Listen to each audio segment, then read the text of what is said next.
Hi, and welcome to this first episode where we meet successful entrepreneurs and business people to learn more about their networking practices and strategies they use to meet new people, but most importantly, how they stay in touch and build meaningful relationships. In this episode, I'm meeting Jesse Lipson. I really enjoyed meeting him and learning from him, and I'm sure you will too. I'll drop you right into the conversation to hear Jesse intro himself. Enjoy. Can you just tell me a little bit about yourself? I know you worked for other startups before, you sold it, and now you're back in the startup game. Yeah, just a little intro. Yeah. So my background is actually in philosophy. So I got a degree in philosophy in my undergrad, and then just really I graduated college in the year 2000 and got into startups. And so my first job out of college was I was the first employee at a startup, and started to teach myself software development and programming. And then a little bit after, less than a year after I joined there, I split off and started my own website design and development firm. And then I decided after a couple of years that I wanted to build a software product. So I left and created ShareFile, which was my first real product startup. And I coded it myself and started with just $100 and Google AdWords and just kind of bootstrapped the company. And I was the only employee in the business until we had about 1,000 customers, and then started to hire and grew the business to about 100 employees. And we were acquired by Citrix in 2011. And then I stayed at Citrix for 5 years, and we grew ShareFile to about 900 employees and 70,000 customers.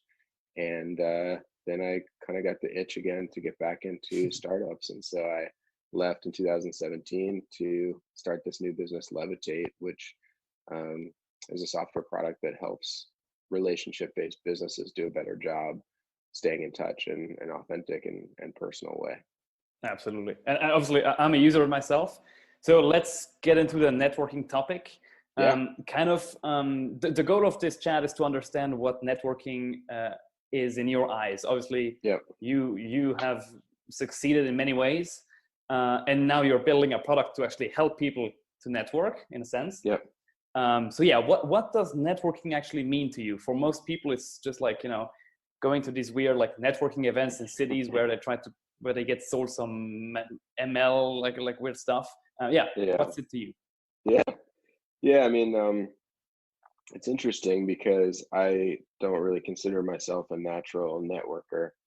Okay. In fact, I think up until probably age, 35, I had a pretty horrible fear of those networking events where, you just don't know anybody and you're kind of making small talk with lots of people, and it's very transactional. And that's not really the type of relationships that I kind of excel at. I do a much better job with kind of deeper conversations with people I know.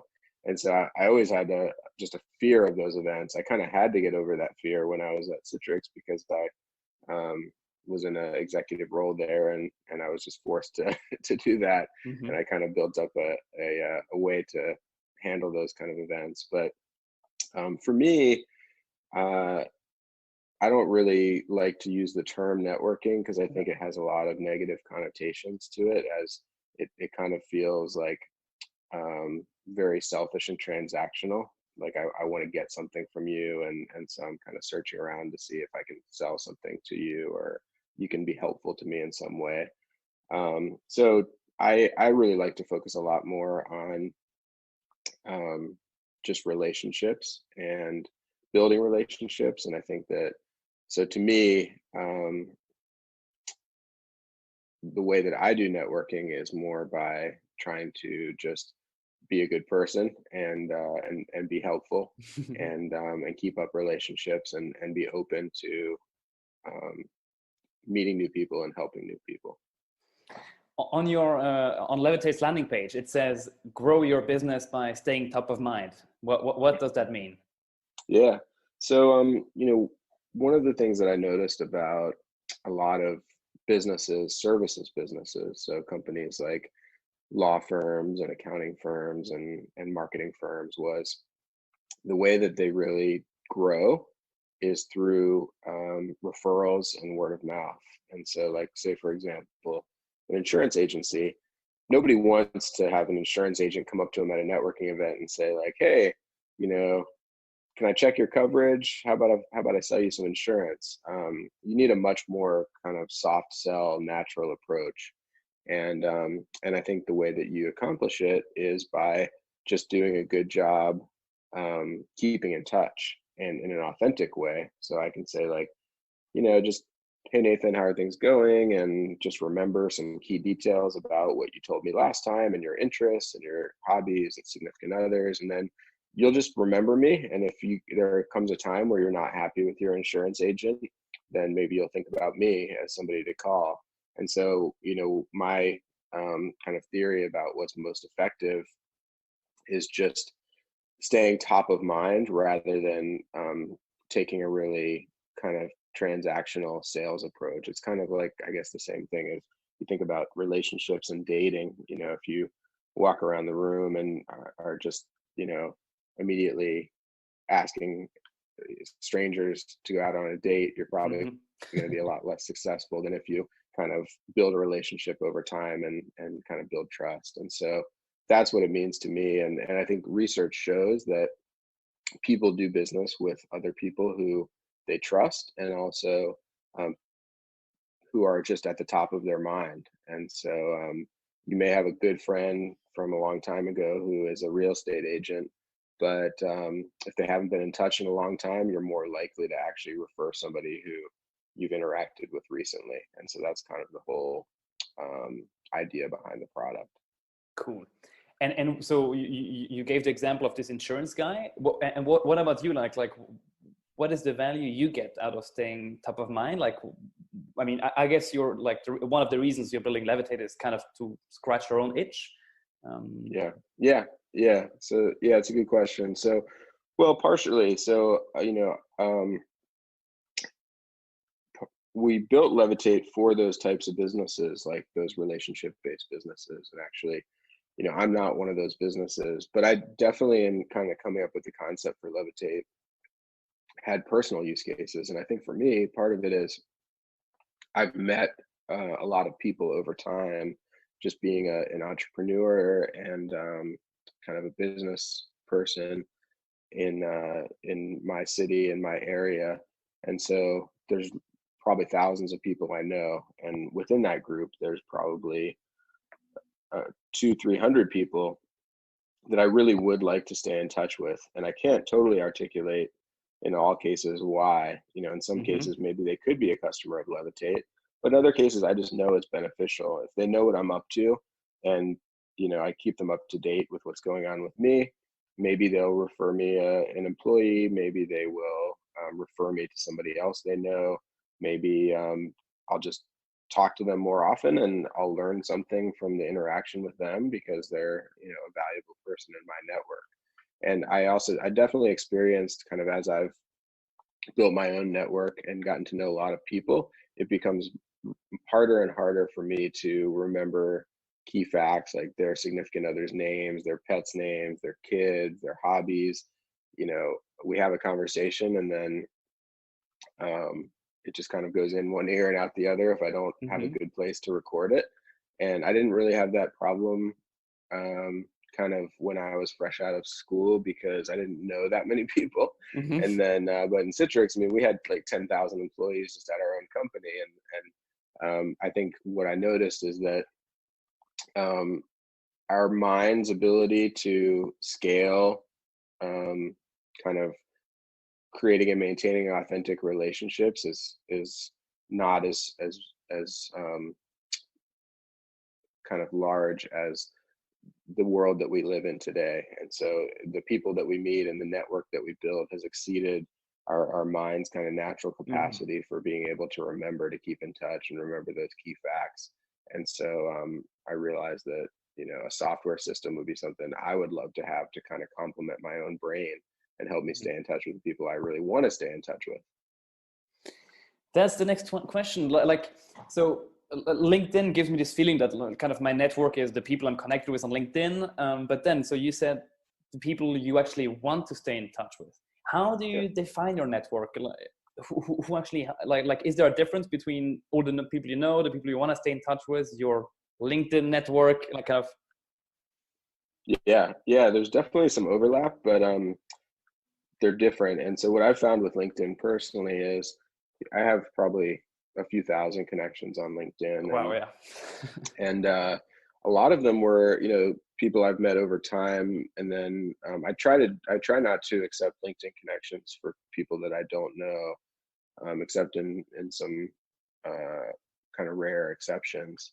But I had kind of a habit at Citrix. I was there for 5 years, where if somebody worked at Citrix, I would generally accept their LinkedIn connection. And then they move to different companies, and I find myself going into LinkedIn and being connected to somebody and not even really knowing who they are. And so I would say, and I do have close friends who I'm not connected with on LinkedIn for whatever reason. It's just like it never occurred to me to go connect with them on LinkedIn. And so LinkedIn, I think, is a good kind of directory for looking people up. But for me, it's not a good system of seeing who are kind of relationships I want to stay in touch with. So, and then, so I use Levitate for that, which is kind of going through the process of connecting and then starting to tag and categorize those people who I do want to stay in touch with, which, may be a couple hundred that I want to make sure that I'm staying in touch with. Okay, cool. Yeah, we'll definitely go deeper into actually how you use Levitate as a system, because it's fascinating, especially that you can literally build the best tool out there because it's the tool you need.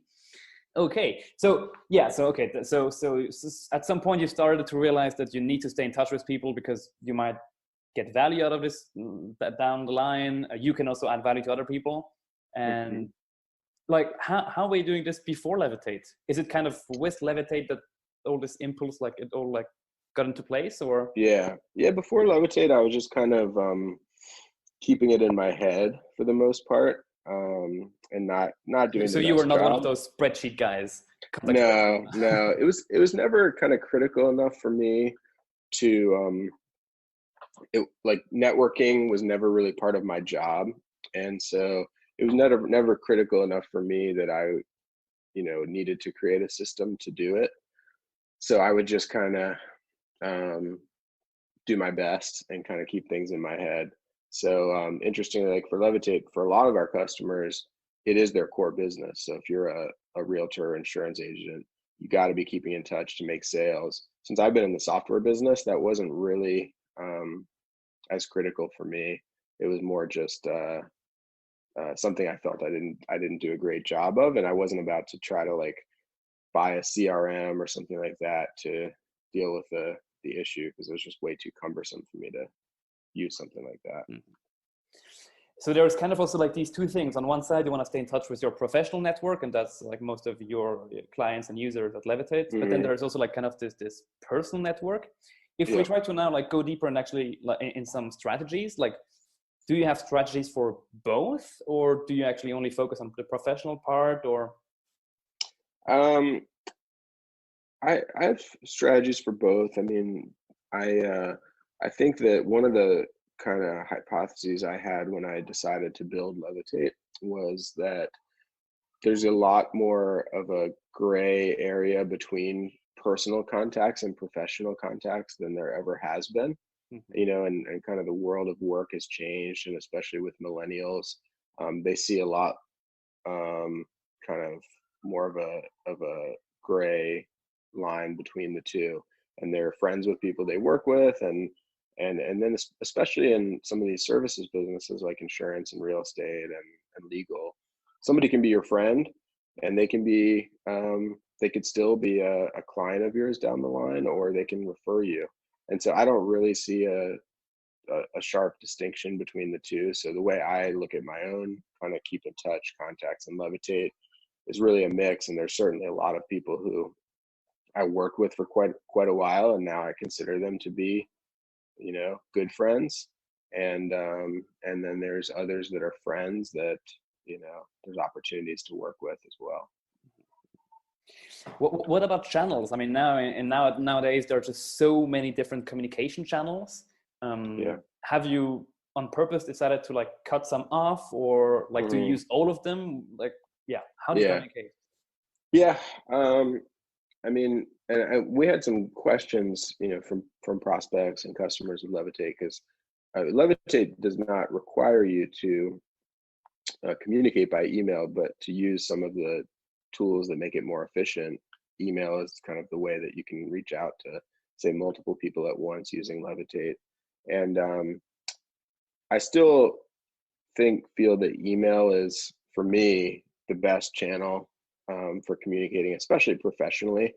I think that text messaging is a great channel, but it's not scalable to hundreds of people for keeping in touch. So I do, use text messaging mostly for friends.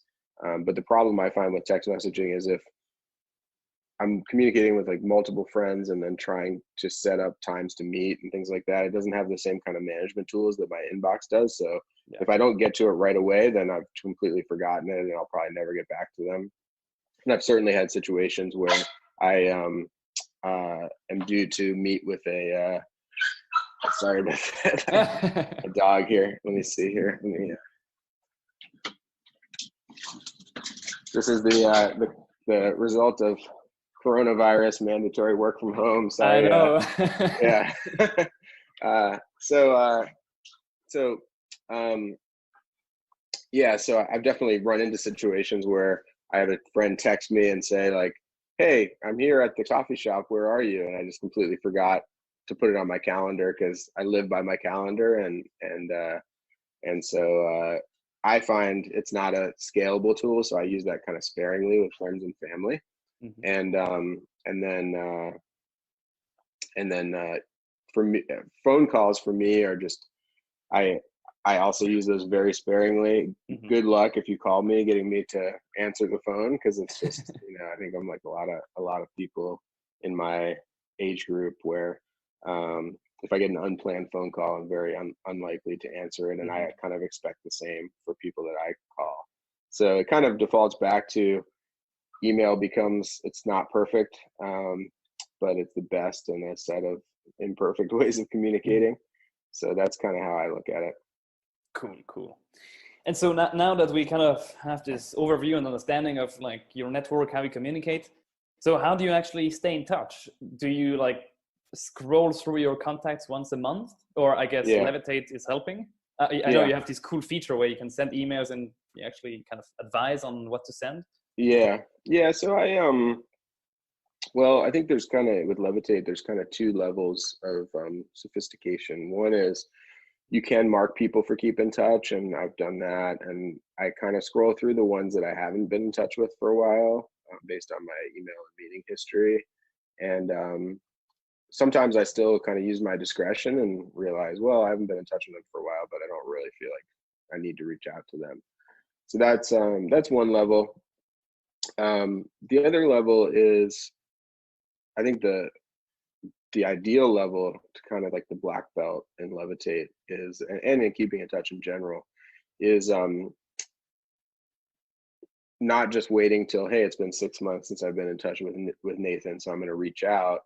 Is having a good reason to reach out, and so trying to tag people based on areas of interest. So that, for example, I went to Duke for school, and I'm a fan of Duke basketball, and which is not being played right now due to coronavirus. But I have a bunch of people that I've tagged who I also know like Duke basketball, and so then if Duke plays a game and wins, then I can look at all the people that have that tag and then send an email out to kind of communicate.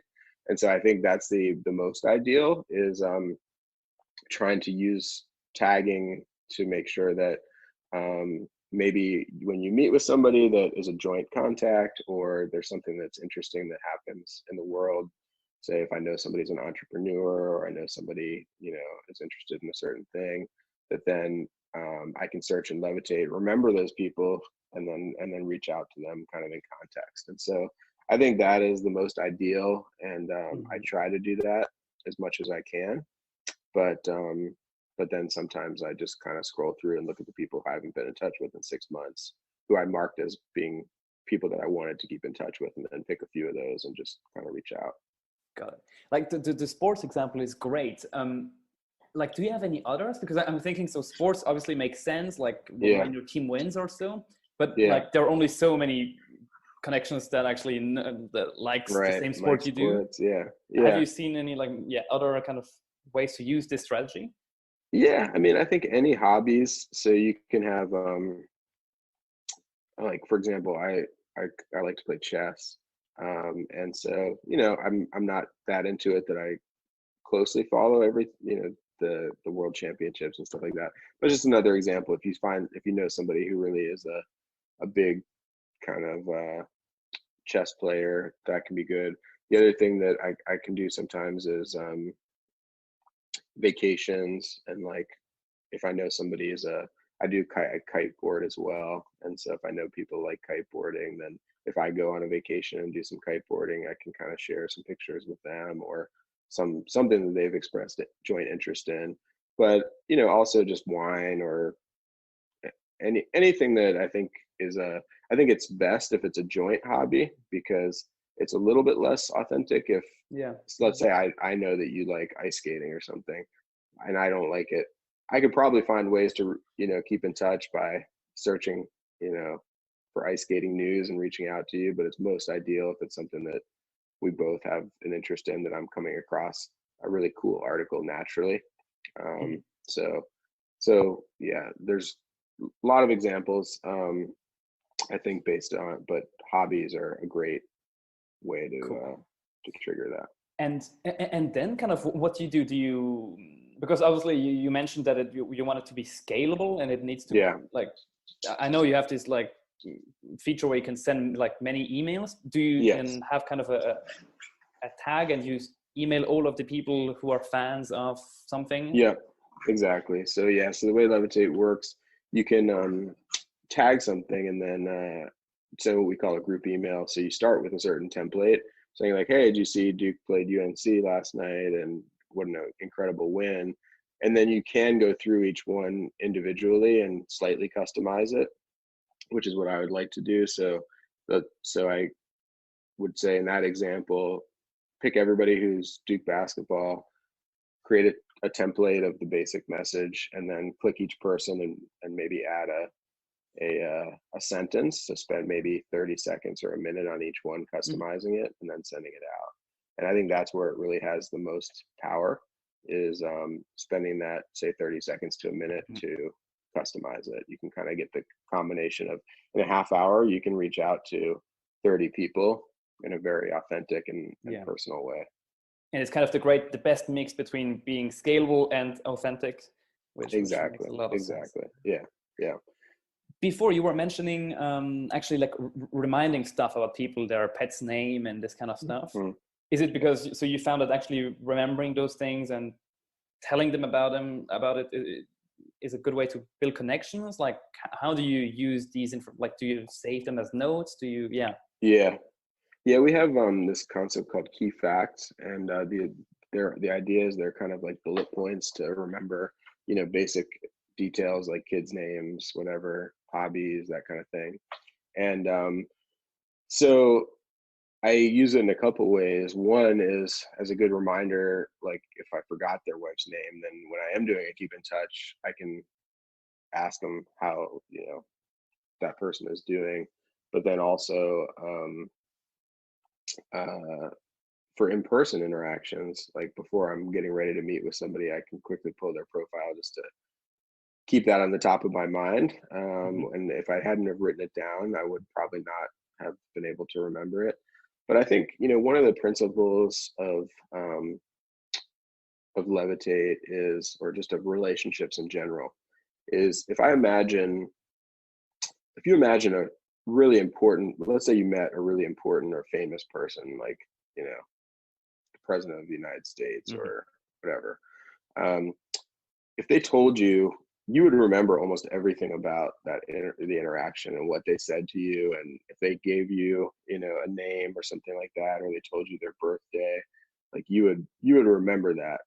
And then when you met with them again, you would have all that information at your fingertips because they're an important person and it was such an important interaction. So I think it's pretty clear that, to me at least, that remembering information is a sign that you think people are important, you know, because like I kind of have the same thing about being, if I meet with somebody and they're like late, it's like, well, they could have a great excuse for why they're late, but if I was President Obama, they wouldn't be late to the meeting. You know, you'd make sure the more important the person is, the more careful you are to be on time, to remember information, to, you know, do all that kind of stuff. And so to me, keeping in touch and remembering those key facts are a sign to someone who you have a relationship with that you think they're important. And if you don't, then it's somewhat of a sign that you don't think they're important enough to remember. And so I think that, but I don't think our brains are capable of remembering 1,000 important people. And so part of this is kind of giving you some software to help you make people feel important, which is an important part of the relationship. And they are maybe important to a certain degree, but so that's kind of the way I think about key facts is the better you are about, and you know, I, being a pretty successful kind of entrepreneur, and I have this kind of asymmetric situation where I've had, you know, thousands of employees work for me over time. And so when I interact with them, they're more likely to remember like information about me and what we talked about than I am about them, just due to the math and kind of the way things work. But I don't like that, you know, I don't, and so I think for me in particular, want to find tools that can help me make them feel that they're important to me, just like I'm important to them. Makes sense. Yeah, basically, yeah. And so Levitate helps you become kind of a relationship superhuman. Yeah, exactly. Great. Maybe the last question is, obviously now we've covered how to stay in touch, but do you still try to meet new people, or has it become so asymmetrical that you just try to keep up with what you already have, or do you still try to reach out, and how? What are your strategies? Yeah, I do. I would say I try to be open and available to people, especially entrepreneurs who are, you know, trying to start businesses. And I've come up with some ways that I try to do that can be a little bit more scalable. So I live here in Raleigh, North Carolina, and so what I do is I host a monthly kind of happy hour where if somebody reaches out to me and says, hey, I'm an entrepreneur, I'd love to chat with you, I can, on the third Thursday of every month, I can just say, hey, just go to this bar and I'll be there from like 5 to 6:30. And then that way, sometimes there's nobody there and I'll just have a beer and leave. And sometimes there's, you know, 10 people there. And that allows me to kind of be open and be helpful in a scalable way. And so I try to make myself available as much as I can to people who I feel like I can be helpful to. And that's the main way I would say that I try to still kind of build relationships and stay in touch. I think I'm much less of a personality that tries to go out and target like, hey, I want to meet like Mark Cuban. I'm going to go figure out a way to do it, as I kind of take what comes to me and try to do a good job, you know, just kind of being a good person and, you know, being accessible as much as I can that would be practical for me in my daily life. So that's the way I meet people. And like, for example, I'm meeting you and, you know, and I saw that you had kind of posted about us on Product Hunt. And so I try to find ways to kind of be open to interactions as much as I can. And I do that very deliberately because I know that I don't want to become one of those business people who doesn't reply to emails and things like that. And thank you very much for this, Jesse. Then finally, like for the audience, how do we sign up? I mean, we've teased Levitate so long. Right. Where is it? Yeah. So you can just go to levitate.ai, and we do have a free personal account, and so anybody can sign up for the free personal account. We also have business accounts, and that's how we make our money. But yeah, just go to levitate.ai and check it out. Cool. Thank you so much. I really appreciate this. My pleasure, Nathan. Have a good one. Thanks a lot for staying until the end. I hope you enjoyed this podcast. Don't forget to sign up at levitate.ai if you're interested. And I'm looking forward to have you as a listener for the coming future. Thank you.